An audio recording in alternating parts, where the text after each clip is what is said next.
Welcome to Make Something with me, David Picciuto, and today we are going to review the Benchbud adjustable height workbench. We're also going to make this exposed edge plywood top with a cherry frame. So this is a 2-for-1 deal and is sponsored by Squarespace. Check it. Today we're going to do something a little bit different. I'm actually going to do a review video, which is not something I normally do, but I thought this product was pretty cool and is something that I could use here. If you're familiar with the adjustable height desk, the sit-stand desk, this is the same concept, but for a workbench. It can hold 450 pounds. You can put a big, meaty top on there with a vise. And one of the cool features about this is you can store different heights. So if you wanted it to be the outfeed for your planer, you could set that to memory 1. And then if your table saw is a different height, you can set that to number 2, and you can even control it with your voice. We'll get into all of that later. There are 3 sizes for this adjustable height workbench, and you can get it with or without the top. I did not get the top, so we are going to make a top. So the very first thing I want to do is unbox it, get it together, let you know how it went together, how easy or hard it was, and then we're going to make a top, and then we're going to put it to use around the shop. So Dan, let's put this motherfucker together. Woohoo! It's going to be a good day. So there's one leg.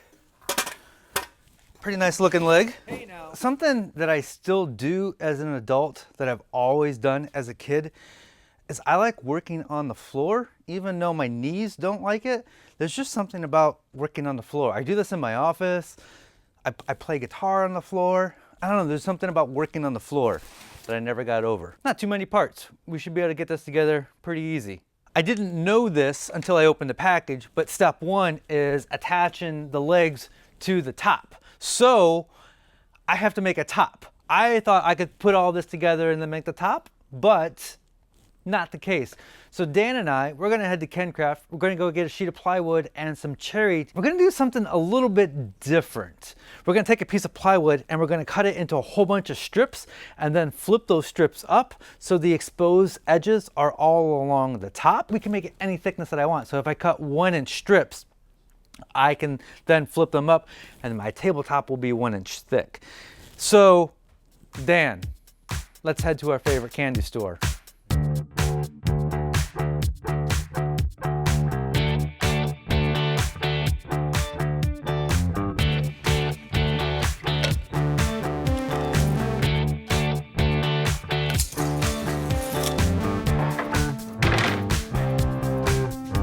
And this is the good stuff. You can see all those plies there. This is the good stuff. This isn't your home center plywood. So we are back from KenCraft. Their 3/4 inch Baltic brick plywood comes in 5 foot by 5 foot sheets, which makes the perfect length. So now what I want to do is just cut a bunch of 1-inch strips. We're gonna flip that over so the top of the table is all the exposed plywood.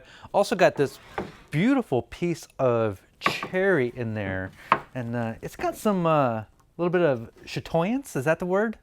That's a word. That's a word? That is going to be the banding all the way around the bench. Getting a little ahead of myself. First thing we need to do is cut 1,000,000 of these 1-inch strips, and we're just gonna do that on the table saw. Like I mentioned before, they were 5 foot by 5 foot sheets. I had KenCraft cut them down in half to make it more manageable so I can get it into the back of the vehicle. And I'm going to cut each one in half one more time, just so it's a little bit more manageable for me to run it through the saw. I got this weird pinched nerve thing. Plus I like it when life is easier. So I'm just gonna cut these guys in half.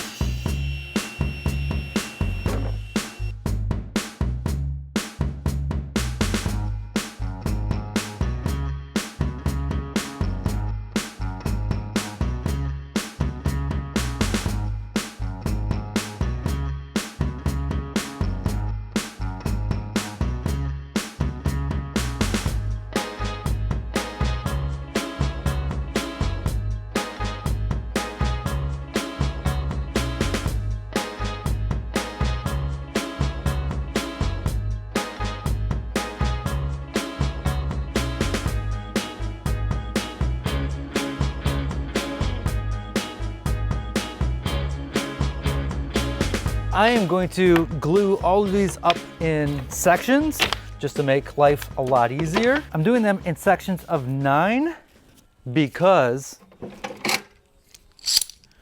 these guys fit perfect over 9.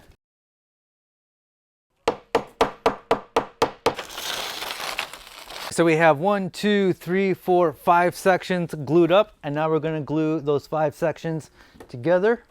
This is gonna look so cool. There's a lot of work, but it's gonna look cool. Ugh, it's not gonna be perfectly flat. There's gonna be little gaps and valleys, and I'm not even gonna plane it down to perfectly flat. I'm gonna do some light sanding, but I'm gonna pour epoxy over the whole thing. We're gonna do one of those tabletop epoxy pours. That is going to level it out. It's gonna fill any kind of gaps. So now I'm just gonna clean up this edge with the track saw here.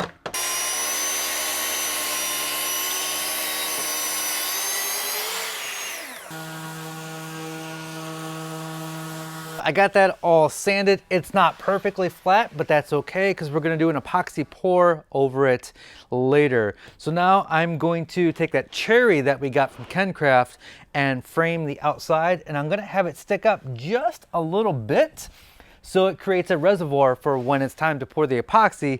It'll hold it all in there. I'm looking at this and it reminds me of a bowling alley with all the lines going through there, and it looks super cool. We just happen to be watching Kingpin on the TV right now, which amazing movie. And a thought occurred to me, it would be really cool to do, I don't know what those markings are called on the bowling alley, but to do an inlay of those little triangles markings, and then instead of doing the cherry framing, have like little gutters, a place to hold your tools and stuff that goes along the edges. That would be super cool. It's not the plan. I'm gonna stick to the plan and do my normal framing, but something to think about if you do anything like this.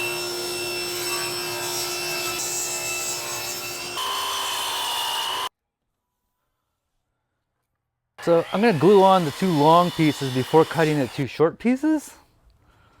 I think this is going to help me with the success of cutting the 2 short ones to the right size.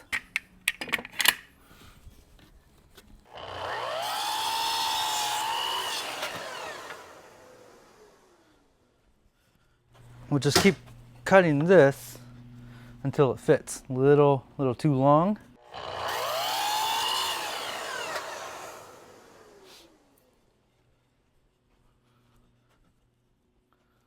A little too short. I think for this, we're gonna use tape and brad nails.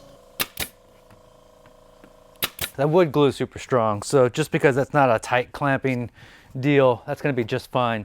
This is gonna look good. This is gonna work real good. I got, once these dry, I gotta fix up the miters a little bit with some sawdust and some glue. But I got a little reservoir all along the inside. The underside, it's gonna be ugly. There's gonna be glue drippings. It's gonna be uneven. It's not sanded. Don't care about that. I'm gonna flip this over and I'm gonna start putting the Benchbud together.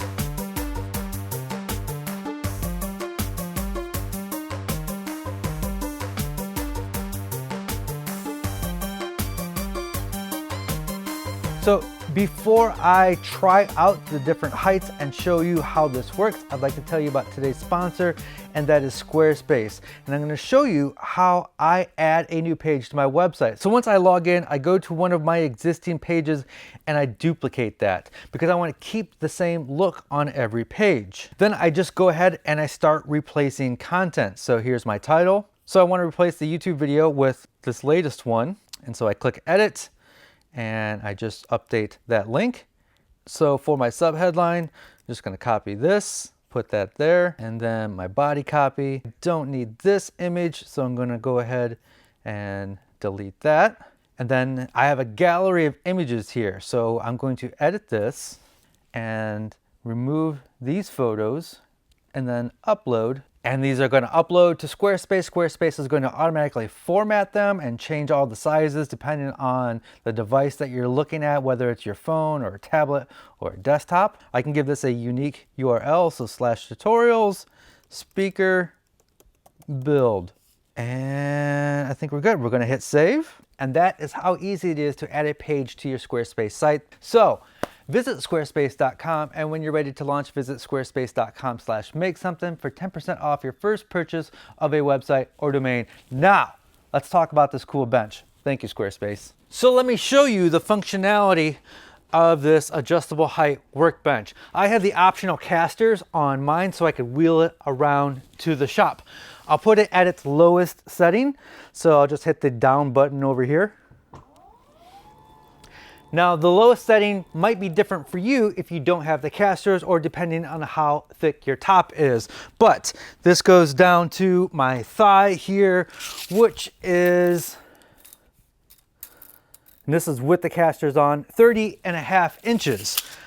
I'll move it all the way to its highest setting. Check this out. This goes pretty darn high. 50.5 inches. That is quite a bit of travel. If you want to have your workpiece up against your face, you can do that. On this front panel here, there are 4 presets for 4 different heights. I have number 1 as the height of my workbench. So this is now an extension of my workbench. I have number 2 as the same height as my table saw. So I could wheel this over to my table saw, use it as an infeed or outfeed table. And then number 3 is for my planer. And I have it set lower than my planer so the boards come out and fall onto here. And then number 4, I have way up there as a chest high work height if I am doing detail work or whatever. There's also the phone app here, and your presets are stored on here. So I could hit 3, goes right to 3, which is my planer. Number 1, which is my workbench. Awesome, remembers all those settings. The app is iOS and Android, and I can use my phone to command it to go to different heights. Hey Siri, go to table saw height. Okay, requesting using new heights. And it goes right there. You can make the command any command that you want, so you can say whatever you want. Hey Siri, go to planer height. Okay, requesting using new heights. That's pretty cool, and it moves right there. Hey Siri, turn on table saw. The reason I don't do a lot of review videos is because you as the viewer are looking for pros and cons, which means I have to force myself to find negative things. It's a weird thing for me to do. I don't always feel comfortable with that. That's why I don't do many review videos. But here we are, so let's go over some pros and cons. The pros, this is capable of holding 450 pounds and working flawlessly going up and down. I love that I can store the different presets on here and just wheel it over to the tool. That is really super convenient. It is well built. It looks great. I love that it goes all the way up to my chin. That's super cool, especially when I'm standing and I want to get really close and do some detail work. As a woodworker, I also love that I have the option of making my own top. So that's really cool, and I got to experiment with this. The app works great. I personally will probably just use the panel on here. I'm not much of a Siri guy. Now I have to talk about the cons. If you are a hand tool user, I don't think this is going to replace your workbench. You can mount a vise on here and that vise is going to work great. But as a hand tool user, you are planing and you're sawing and you need a super heavy 500-pound workbench that's not going to move. This is on casters, so it is going to move. You can, if you don't have the casters, it's still probably going to scoot across your floor as you're planing or sawing. If you are a casual woodworker or DIYer, this could potentially replace your workbench. But again, it's not super heavy and beefy and stationary. It is mobile. And sometimes, as a woodworker, I like having the 500-pound workbench there. And another reason why it might not replace your workbench is because there's no storage underneath. Of course, you could probably build in little caddies and stuff, but my workbench holds all my clamps and all the hand tools that I use while at the bench.